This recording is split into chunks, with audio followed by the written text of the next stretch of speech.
Just an hour from Damascus is Maaloula. Built into the Kalaman Mountains, it's one of the world's oldest villages. Very little has changed here in 3,000 years.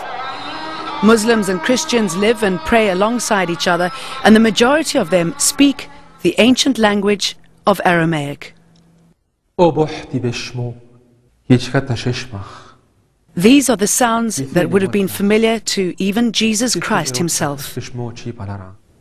This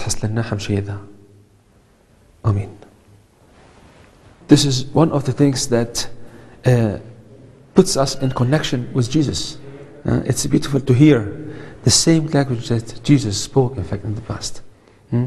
Of course, this language exists even before Jesus, but it's one of the things that it's very beautiful to have something that existed in the same time with Jesus and the same time today.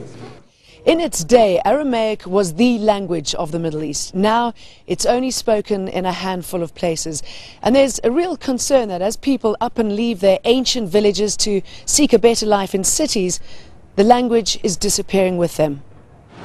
It's unclear why Western Aramaic survived here, but it's thought this remote location isolated the villagers from the spread of the relatively newer Arabic.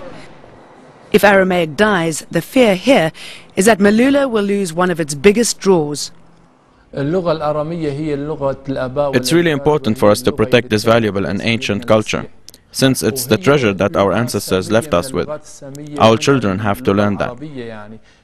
But with the disappearance of the written language and parts of the alphabet lost entirely, families have been passing it on whatever way they can. The Syrian government is making moves to preserve it. A school has been set up and, for the first time, the spoken language is being put into print. They hear, but now they can hear and see and open the book. For the first time they can see the language or the dialect is written. There's an ancient legend in Maaloula. A young girl being pursued by soldiers who want to persecute her for her faith was saved after God split the mountain for her to pass through. Today, St. Takla is still remembered in the village and in the convent said to contain her relics.